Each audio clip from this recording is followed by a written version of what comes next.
Good morning, everyone. I want everyone to imagine something with me. Imagine you're on a tightrope, holding this balance beam, one foot in front of the other, looking forward, can't fully see what's at the end, but you're craving to learn. I believe that we're all making this walk every day, just trying to put one foot in front of the other, doing everything in our power not to fall, but that's simply not possible. We all fall, but that is why we have our safety nets to catch us. Thank you all so much for giving me the opportunity to speak today about a topic that is near to my heart and mind, mental health. My name is Sam Troia, and I'm an occupational therapist at Lasting Hope Recovery Center, just up the road on 25th and Harney. My passion to advocate for the best treatment of people with mental illnesses started during my freshman year of college, when I met my now wife. I fell in love and I fell fast. I watched her fight day and night to improve her life with bipolar disorder, and I decided to fight with her. We questioned whether living with a mental illness was this difficult for other people, and if so, how could we make it a little less hard? Our advocacy started with the development of an Active Minds chapter at Creighton, which is still running to this day. Active Minds serves to provide peer support services at college campuses and resources to mental health professionals. We set out to reduce the stigma surrounding mental illnesses while educating students on how to support their friends and family in need. After 4 years of working in physical rehabilitation away from mental health, I am now blessed with the opportunity to again advocate and serve people in a mental health crisis, but this time, I get to help them strive towards recovery. This potential is exciting, but I don't always know how to help. Honestly, I'm really still trying to figure it out. But I think we're on to something beautiful. Being an occupational therapist has given me the freedom to see the world through the lens of all of the things that some of us take for granted. We moved from Omaha to Washington, D.C. after I graduated from occupational therapy school. And while in D.C., I marveled at the capacity our bodies have to recover. I learned what is necessary to recover from traumatic experiences, both physically and neurologically. I knew how to help, but I felt like I fell short with each and every patient. I could not figure out what I was missing. The outcomes were fine. Patients were getting better, but we were not preparing them mentally for this new normal. As a rehab team in DC, we began investigating how to address mental health more purposefully in an acute setting. And as we thought, this could be the missing link. However, all of my work came to a halt. My wife's doctors decided to induce labor at 36 weeks due to medical complications. My son Leo was born 4 weeks early and spent 3 weeks in the NICU after a complicated birth. Both my wife and son were sick, and the doctors were unsure of what was going on with either of them. During his NICU stay, my wife spent 10 days in the hospital, and I found myself lost between the chair in my wife's room and the chair in front of my son in the NICU. I would physically make that walk, but I was frozen, hopeless, helpless.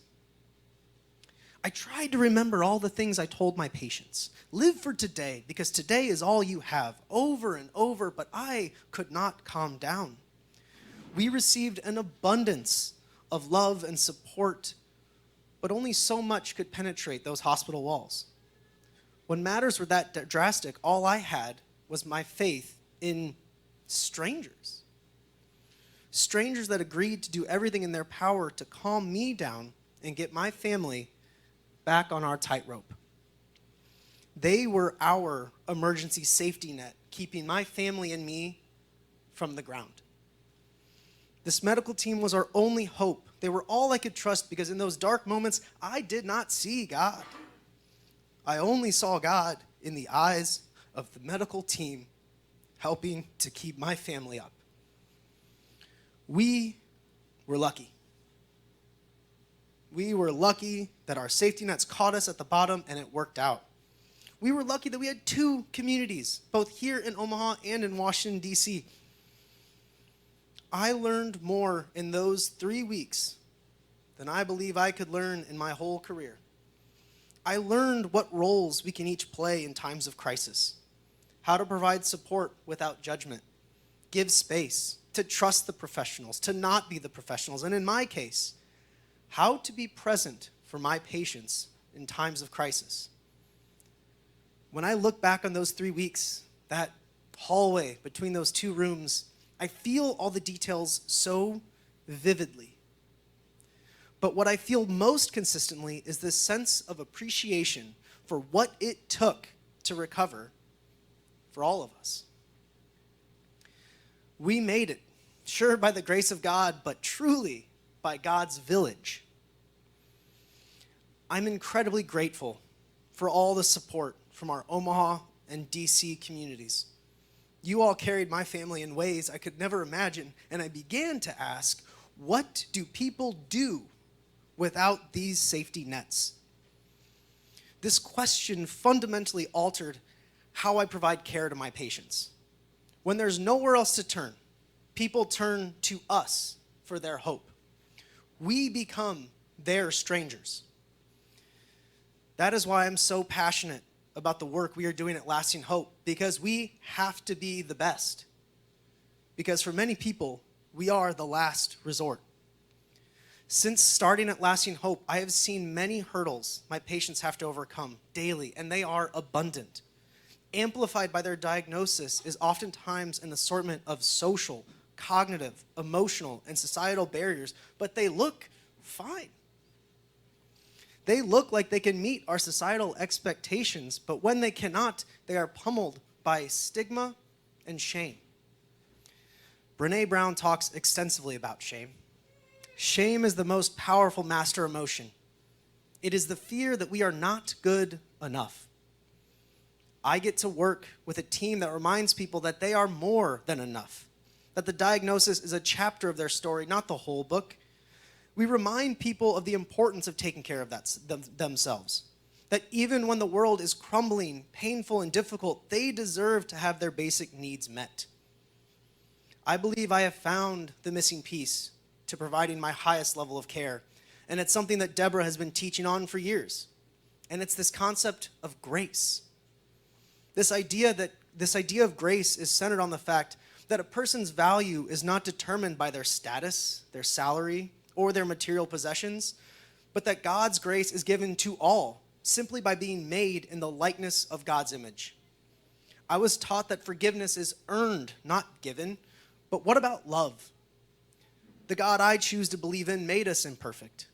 We are destined to make mistakes. And building the steps towards recovery requires the acceptance that you are enough. Once there, recovery then takes accountability, countless hours of work, and patience. The hours are exhausting, not always rewarding, but necessary.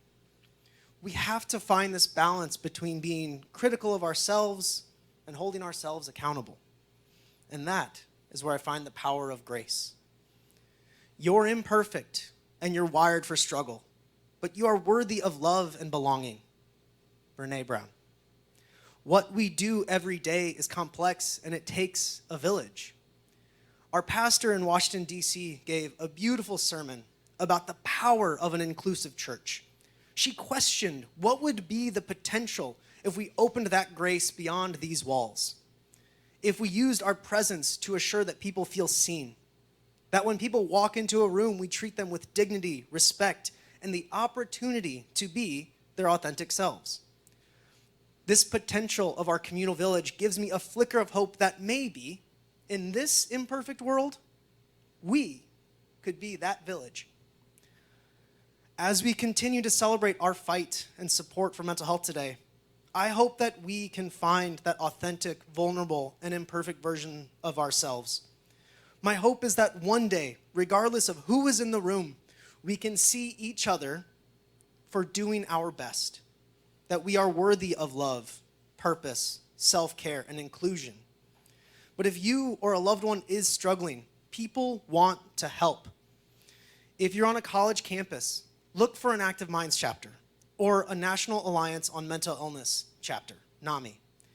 If you're in an emergency, call 988 to be connected to a mental health professional. Along with 988, we at Lasting Hope are here to catch you 24 hours a day. We will keep you safe and assist you back onto your ladder to get onto your tightrope. There are so many resources in this area, let alone the country. I could give a whole talk on the people that want to help. But I want to get that point across, that people want to help. You are not alone. You matter. You are enough. And we want to help.